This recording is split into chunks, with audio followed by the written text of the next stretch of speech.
Mi padre me echó de casa por quedar embarazada de mi primo, jurando que ese bastardo nunca llevaría su sangre ni tocaría su fortuna, pero años después, cuando quedó en silla de ruedas y sus otros hijos lo abandonaron, exigió conocer a su nieto porque necesitaba el perdón de Dios. Le mandé una foto de mi hijo feliz y le dije que rezara, porque a mi casa no entraba. Desde niña supe que en la casa de mi padre todo lo que respirara diferente era un problema. No importaba cuánto me esforzara por encajar, si no era obediente, religiosa, callada, heterosexual, buena para la cocina o interesada en lo que él llamaba cosas de provecho, entonces ya empezaba mal. Era ese tipo de hombre que recitaba proverbios mientras se aflojaba el cinturón para golpear a mis hermanos por llegar tarde o para gritarme a mí por usar falda corta. Ese tipo de padre que se desvivía en la iglesia los domingos pero nos hacía tragar el miedo de lunes a sábado. Decía que todo lo que había logrado lo hizo con los huevos bien puestos y el sudor en la frente, y se llenaba la boca hablando de cómo había levantado su primer taller mecánico desde un garaje sucio. Como si cada tornillo oxidado de su historia justificara el derecho a controlarlo todo. La familia era para él una empresa, cada hijo tenía que aportar, trabajar, reproducir su discurso, continuar con lo que él ya había construido. Y yo, siendo la única mujer entre 5 hermanos, era vista como un adorno incómodo, útil solo si me casaba con alguien que valiera la pena o si me ofrecía como empleada sin sueldo en la oficina del taller, atendiendo llamadas con una sonrisa fingida mientras mis primos levantaban motores. En ese entorno crecí, aprendiendo a no discutir cuando no estaba de acuerdo, a tragarme las lágrimas cuando me decían que era una descarriada por no seguir el camino de la iglesia, a fingir que me interesaban los carros para no ser ignorada por completo. Pero mi verdadero escape estaba en los cuadernos que escondía bajo el colchón, donde dibujaba mundos enteros llenos de personajes que no me gritaban, que no me golpeaban con la mirada, que no me querían arreglar. A los 19 ya no me esforzaba tanto por ocultar que no era lo que esperaban de mí. Me teñí el cabello, empecé a tomar pequeños encargos de ilustración digital en línea y, lo que más encendió la chispa de mi padre, comencé a salir con Caleb, mi primo segundo. Lo conocía desde siempre, pero recién en una boda familiar, donde ambos nos refugiamos en la cocina para escapar del aburrido sermón del pastor, descubrimos que teníamos más en común de lo que creíamos. Ninguno de los dos se sentía cómodo en la familia extendida, ninguno se veía repitiendo el mismo molde de matrimonio triste y empresa heredada. Las conversaciones se convirtieron en llamadas, las llamadas en escapadas, y las escapadas en algo más. Caleb era mayor por 3 años, más sereno, menos reactivo, y tenía ese tipo de dulzura que no se grita, se nota. Nunca me hizo sentir como si estuviera rota, ni como si su cariño fuera un favor. Con él, todo era sencillo. Y sí, sabíamos que sería un escándalo para nuestras familias, pero en ese entonces creímos que podíamos manejarlo, que con el tiempo entenderían que no hacíamos daño a nadie. Ese fue nuestro mayor error, subestimar la necesidad de mi padre de controlar hasta las emociones ajenas. Porque cuando se enteró de que estaba embarazada, no solo se sintió traicionado, se sintió humillado. Él no vio una hija enamorada o una joven asustada tratando de empezar una vida, él solo vio un símbolo de vergüenza, un obstáculo para su reputación, una amenaza directa a lo que él llamaba con orgullo su legado. Recuerdo esa tarde con una precisión que me da rabia. Había reunido a toda la familia por algo importante, según dijo, y yo fui, estúpidamente creyendo que tal vez lo había pensado mejor. Pero lo que siguió fue una ejecución pública.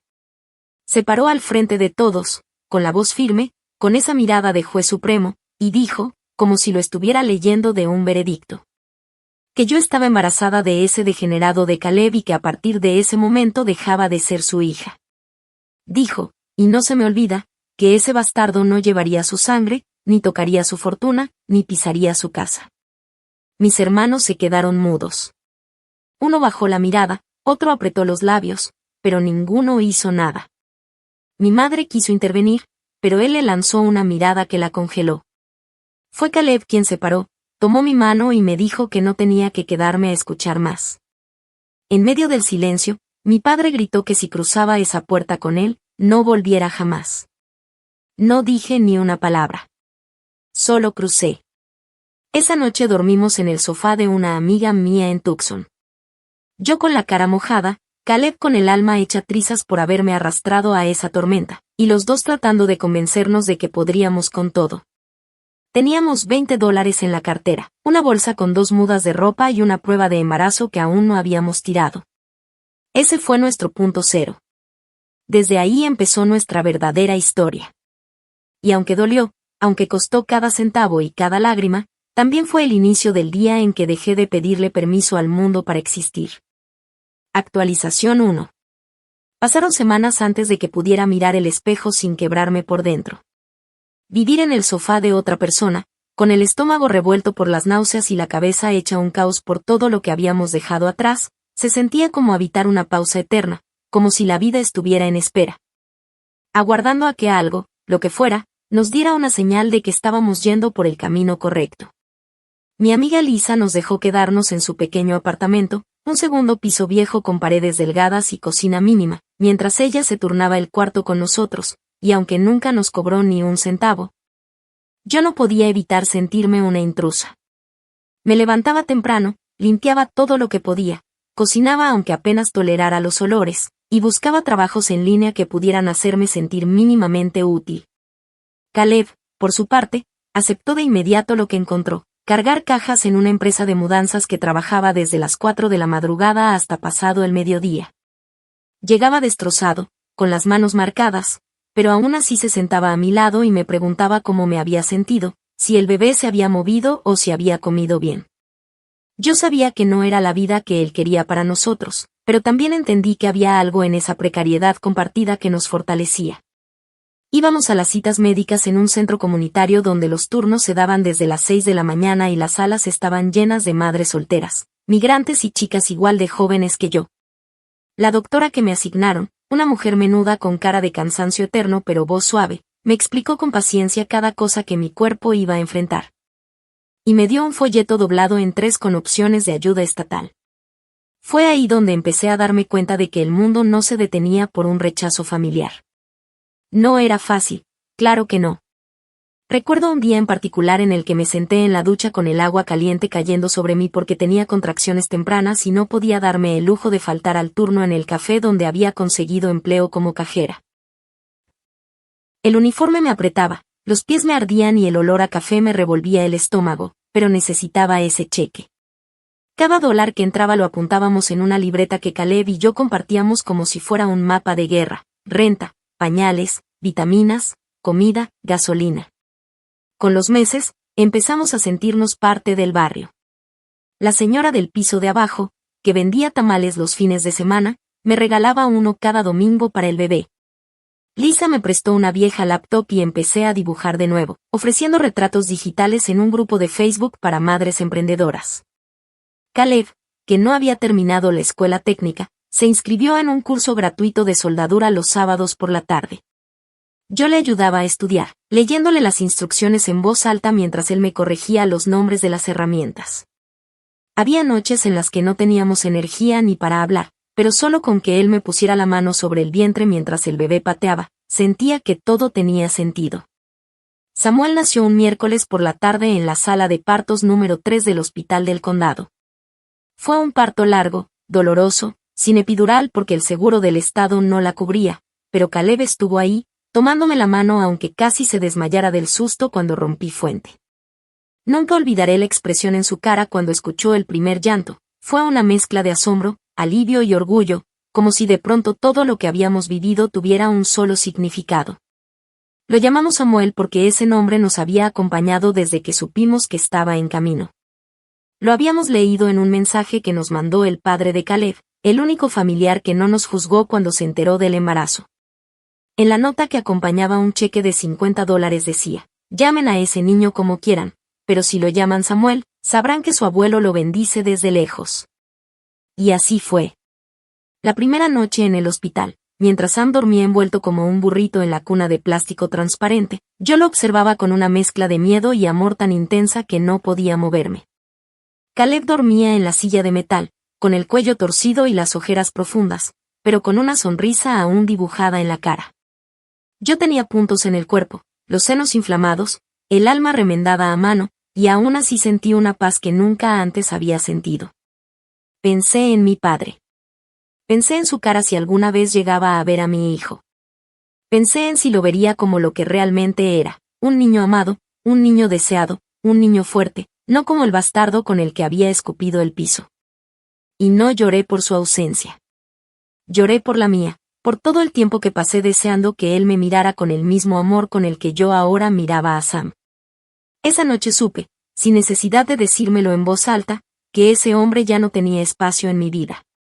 Y que mi hijo nunca crecería sabiendo lo que era el miedo de callar lo que uno es por complacer a alguien más. Actualización 2. Pasaron 3 años. 3 años que no se sintieron como una sola línea de tiempo, sino como un rompecabezas armado con piezas sueltas de madrugadas agotadoras, pañales reciclados en paquetes comprados con cupones, noches sin dormir, cambios de casa, y también risas que nos salvaron del abismo. Samuel ya no era un bebé que cabía en nuestros brazos, corría, gritaba, se subía a todo lo que pudiera sostener su pequeño cuerpo y tenía una obsesión con los carros de juguete que no era coincidencia. Porque cada vez que encontraba uno en la calle, aunque estuviera roto, lo recogía y decía que lo iba a arreglar como papá. Caleb trabajaba como soldador en un taller de estructuras metálicas y, después de muchas semanas de prueba, le ofrecieron un contrato formal. Era la primera vez que teníamos un seguro médico familiar. El mismo hombre que dormía en una silla de hospital ahora se partía el lomo cada día, con los brazos llenos de quemaduras y marcas que ya parecían tatuajes, para que nada nos faltara. No lo decía con palabras dulces, pero en sus actos estaba todo lo que cualquier declaración de amor podría contener. Por mi parte, había logrado convertir mis dibujos en algo más que un pasatiempo. Un día, una mujer de Atlanta me encargó una ilustración personalizada para su tienda online, y cuando la publicó en redes sociales, de la nada empezaron a llegar más pedidos. Mamás queriendo retratos de sus bebés, emprendedores buscando logos, parejas pidiendo dibujos de aniversario. Cada noche, cuando Samuel dormía, me sentaba frente a la vieja laptop que aún funcionaba gracias a un ventilador portátil que le apuntábamos directo para que no se recalentara, y me dejaba llevar. Mis ilustraciones no eran perfectas, pero eran honestas. Y la gente conectaba con eso. Poco a poco, el PayPal empezó a mostrar cifras más altas. No eran miles, pero sí lo suficiente como para que yo sintiera que, por primera vez, mi pasión no era un capricho, sino un ingreso. Fue justo en ese momento, cuando parecía que estábamos tomando un pequeño respiro después de años en modo supervivencia, que apareció la carta. Un sobre blanco con sello postal de Phoenix, con el logotipo impreso de la empresa de mi padre en la esquina, Morgan's Auto Services, LLC. Me temblaron las manos cuando lo abrí. Por un segundo pensé que tal vez era una demanda, un reclamo legal, un ataque más. Pero no. Dentro había una simple hoja de papel con una imagen impresa, la fachada recién remodelada de su taller principal, con un toldo azul y letras doradas que decían desde 1987. Experiencia que se transmite de generación en generación. En la parte de abajo, en tinta negra, había una frase escrita de su puño y letra: mira lo que te perdiste. Así. Sin contexto, sin firma formal. Solo esa frase y la foto, como si eso fuera suficiente para aplastarme el pecho. Durante unos minutos no supe qué hacer. Ni siquiera estaba segura de por qué me dolía tanto. Caleb estaba trabajando, Samuel jugaba en la sala con bloques plásticos, y yo me quedé en la cocina mirando ese papel como si fuera una sentencia. No se trataba de nostalgia. Era otra cosa. Era rabia. Era la confirmación de que para él todo seguía siendo un juego de estatus, una competencia en la que siempre necesitaba demostrar que estaba ganando. No le importaba que yo estuviera bien o mal. No quería saber de su nieto, de mi salud, de cómo habíamos sobrevivido. Solo quería reafirmar que él seguía arriba. Que yo no valía nada si no estaba bajo su techo, bajo sus reglas, bajo su imperio. Lo rompí en pedacitos sin pensarlo. No me dejé llevar por la impulsividad ni me lancé a responderle. No lo llamé. No le devolví el golpe con otro golpe. Solo recogí los trozos, los metí en una bolsa y salí al contenedor de basura como si fueran restos de una comida vencida. Porque eso era, basura emocional que no necesitaba más. Pero el asunto no quedó ahí. 2 días después, mi hermano mayor me llamó. Lo vi en la pantalla y dudé en contestar. Desde el escándalo, solo había recibido de él un par de mensajes evasivos, y nunca se disculpó por haberse quedado sentado mientras papá me gritaba delante de todos. Aún así, atendí. Me saludó con una voz forzada, como si no supiera cómo acercarse, y enseguida fue al grano. Dijo que papá había expandido el negocio, que ahora tenían sucursales en 3 ciudades distintas y que, según él, las cosas se estaban acomodando. Luego, sin rodeos, soltó que papá estaba dispuesto a perdonarme si dejaba atrás la farsa de mi relación y regresaba como una adulta a trabajar en serio. Me quedé en silencio. Escuché cada palabra con el mismo tono que uno escucha un anuncio de radio viejo, sin involucrarse. Mi hermano lo dijo como si me estuviera haciendo un favor. Como si volver a contestar teléfonos en el taller y fingir que todo lo que había pasado no importaba fuera un premio. Como si ese perdón suyo fuera un trofeo por el que debía arrastrarme. Me mordí el labio. No quería perder la calma. Le pregunté si sabía que tenía un hijo. Me respondió con evasivas. Le pregunté si alguna vez se cuestionó por qué su padre prefería tener empleados sumisos en vez de una hija con vida propia. No supo qué decir. Solo me pidió que lo pensara, que papá estaba dispuesto a pasar la página. Colgué. No lloré. No le grité. No rompí nada. Me serví un vaso de agua, me senté junto a Samuel que armaba una torre de colores y me permití respirar. Había una paz particular en no necesitar su perdón. En no querer volver. En saber que no me perdí nada. Y que, por el contrario, él se había perdido todo, los primeros pasos de su nieto, sus carcajadas, las noches en que no podíamos dormir de tanto amor. Mientras yo construía un hogar, él seguía obsesionado con su castillo de cemento. Un castillo que no tenía corazón. Y que ya no podía tocar el mío. Actualización 3. 5 años después de haber cruzado aquella puerta para no volver, la vida ya se había transformado tanto que, a veces, al mirar hacia atrás, sentía que todo lo que pasó con mi padre era parte de otra existencia.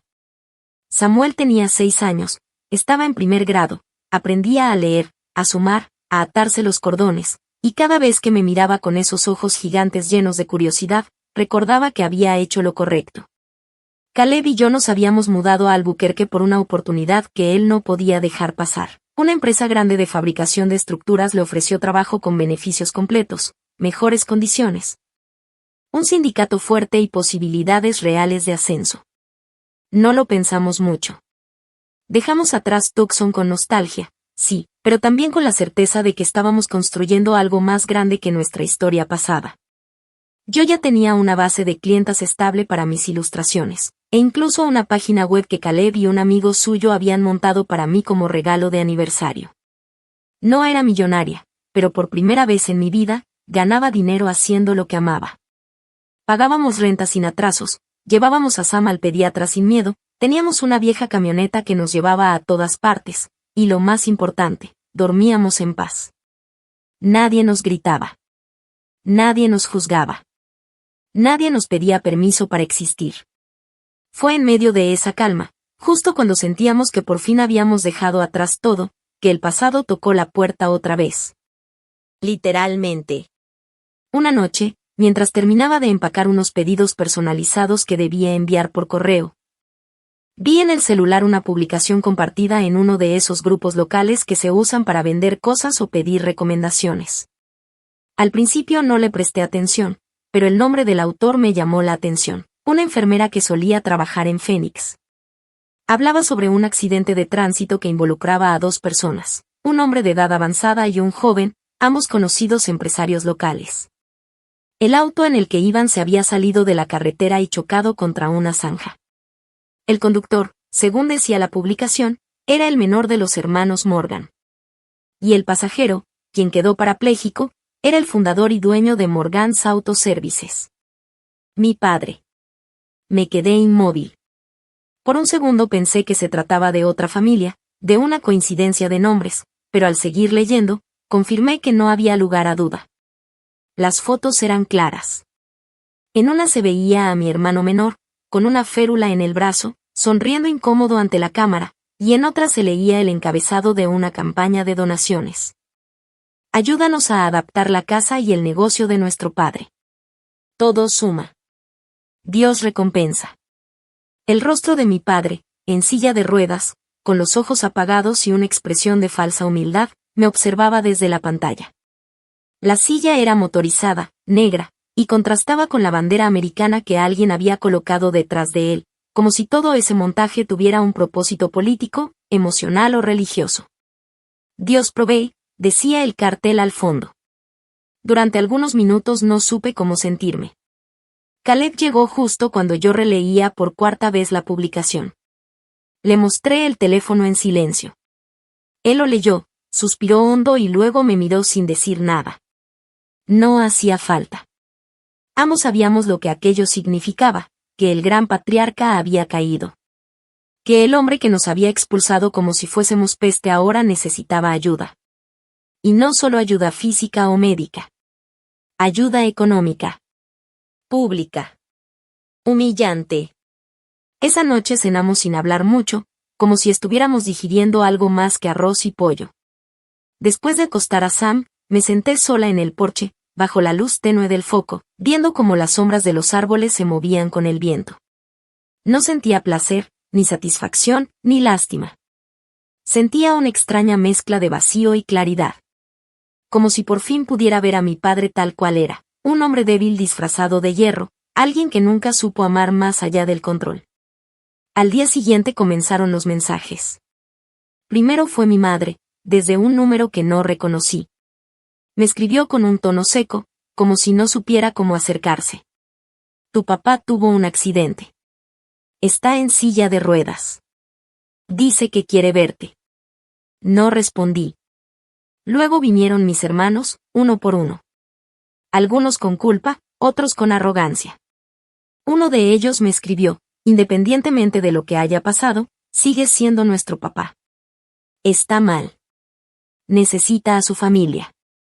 Otro me dijo, casi como una orden, es momento de madurar, de dejar el orgullo atrás.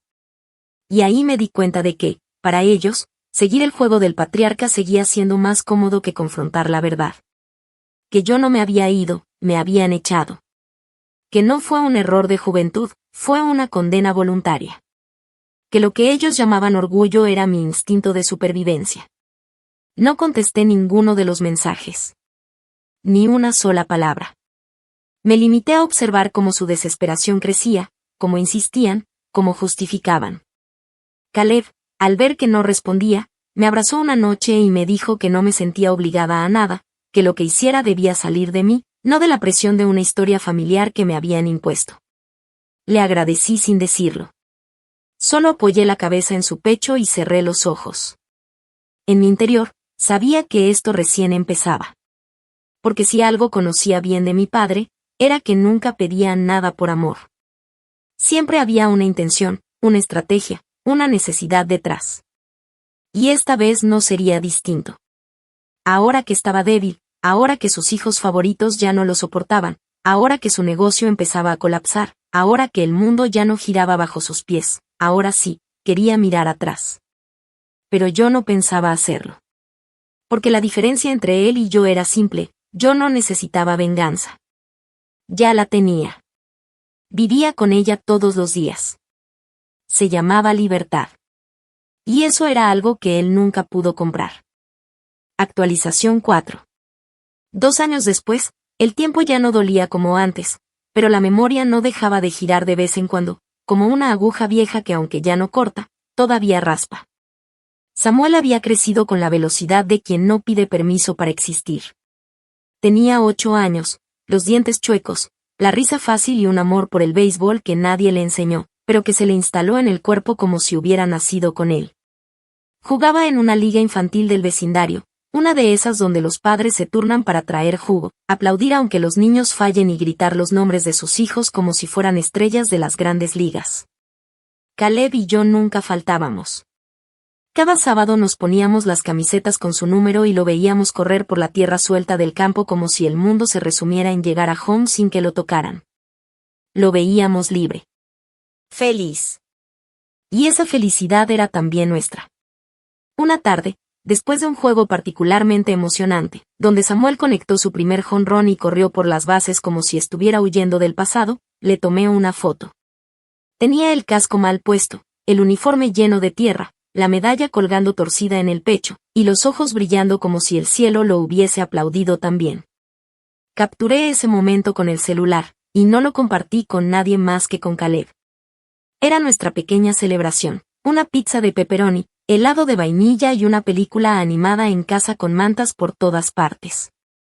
Samuel se quedó dormido en el sofá, abrazado a su guante, y Caleb y yo nos miramos sabiendo que en ese instante habíamos ganado una batalla silenciosa. No una de esas que se pelean con gritos o papeles, sino de las que se conquistan a fuerza de persistencia, de amor sin condiciones, de ausencia de rencor. Pensé en mandarle la foto a mi madre. Por un segundo. Y lo dejé pasar. No fue hasta la semana siguiente que ese silencio se rompió. Sonó el teléfono mientras preparábamos el desayuno. Era un número desconocido. Caleb atendió, pero no dijo nada. Solo me lo extendió, y su mirada fue suficiente para entender que no era spam. Era ella. Mi madre. Su voz sonaba más delgada, más gastada. Dijo mi nombre como si doliera pronunciarlo, como si no supiera si tenía derecho a hacerlo. No pidió permiso. Solo empezó a hablar. Me dijo que mi padre estaba cada vez peor, que los doctores no sabían cuánto tiempo más estaría en condiciones de pedir perdón, que todas las tardes se quedaba mirando por la ventana del cuarto en el que ahora vivía. Un cuarto alquilado en casa de una enfermera retirada, preguntando si Sam sabría de él, si alguna vez lo había visto en fotos, si preguntaba por su abuelo. Me dijo que no comía, que casi no hablaba, que se le habían caído los dientes, que el negocio ya no existía, que mis hermanos lo habían abandonado uno por uno, que el orgullo se le había vuelto piedra en el pecho. Que ahora sí entendía.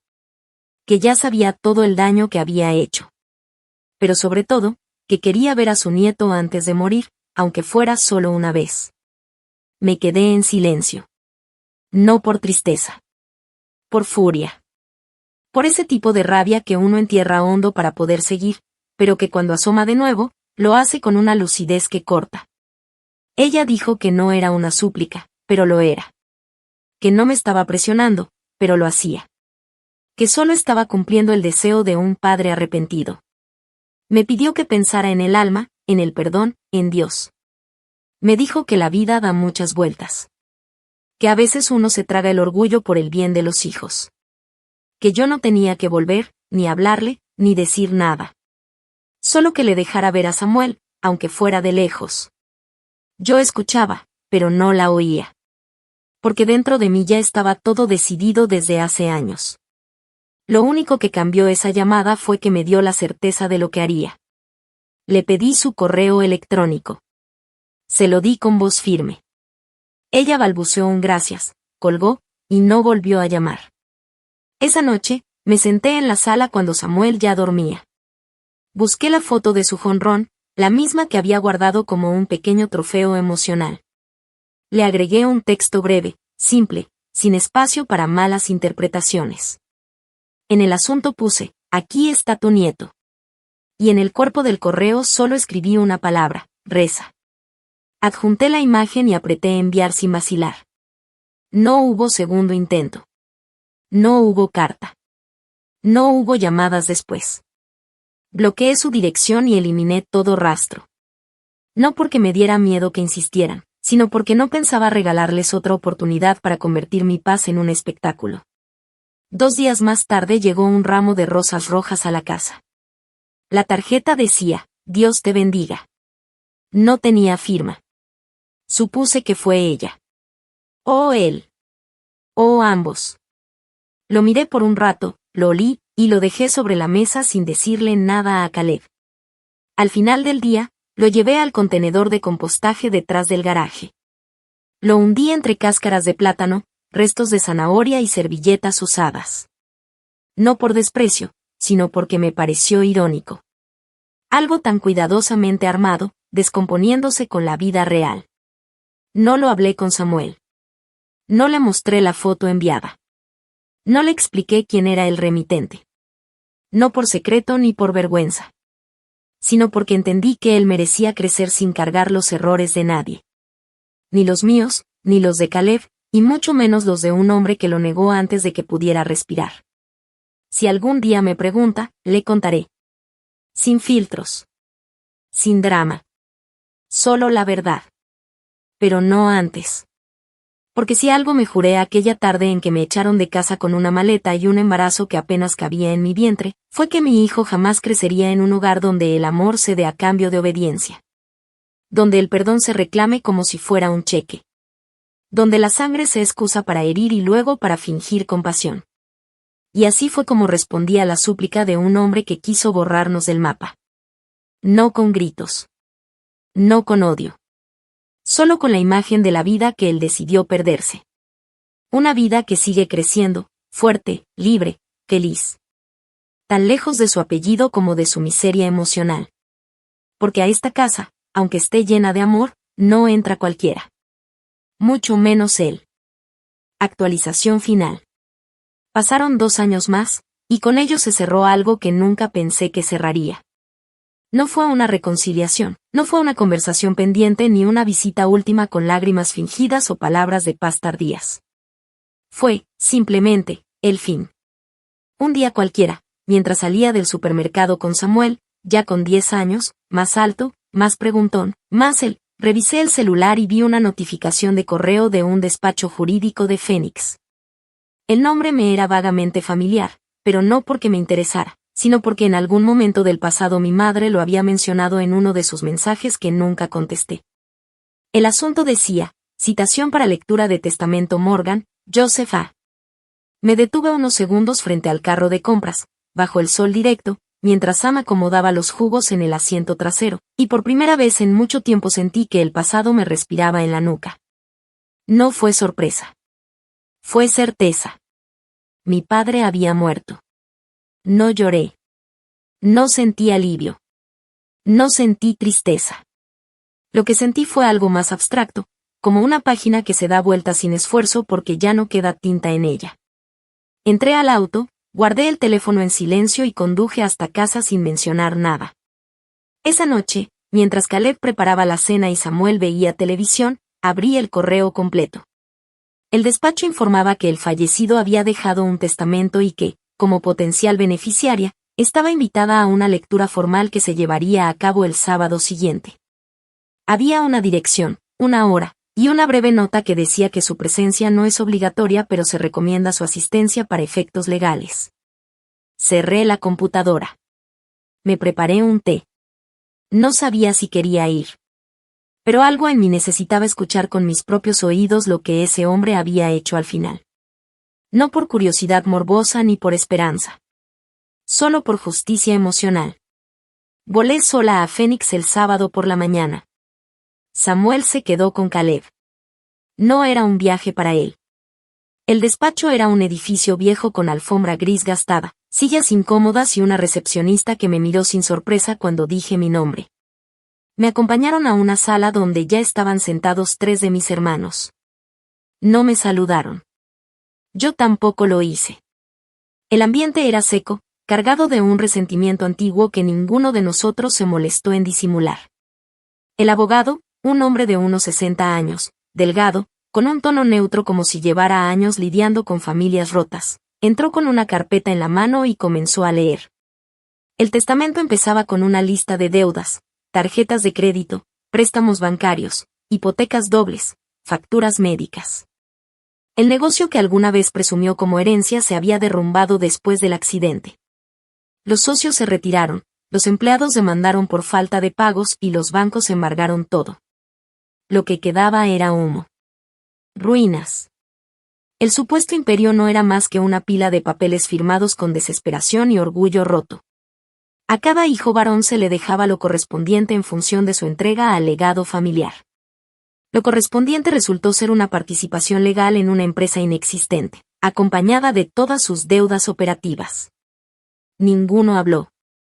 Solo uno apretó los puños cuando el abogado mencionó que uno de los préstamos personales de mi padre estaba a su nombre como cotitular. Otro desvió la mirada cuando se mencionaron los vehículos usados como colateral.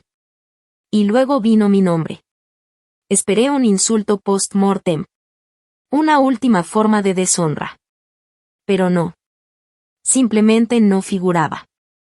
No había nada a mi nombre. Ninguna deuda. Ningún bien. Ninguna mención directa. Ni siquiera como hija. Era como si legalmente no hubiera existido. Firmé el documento que certificaba mi renuncia a cualquier reclamación, me levanté, agradecí en voz baja al abogado, que me devolvió una mirada entre cansancio y comprensión, y salí. Esa tarde, caminando por las calles polvorientas de Phoenix, recordé todas las veces en que ese hombre me hizo sentir que si no seguía sus reglas, no era nadie. Que si no vivía como él mandaba, no valía nada. Que si me salía de su camino, iba a quedarme sola. Pero yo no estaba sola. Estaba entera. Estaba acompañada. Tenía una familia. Una que había construido desde la ceniza y el miedo, pero con las manos propias, sin deberle nada a nadie. De camino al aeropuerto, pasé por la vieja casa donde crecí. La fachada estaba igual, pero el jardín parecía abandonado. Me detuve en la acera unos segundos. Una vecina salió a barrer y me miró como si no me reconociera. Tal vez no lo hizo. Tal vez la mujer que era ahora no se parecía en nada a la muchacha que echaban a gritos con una maleta en la mano.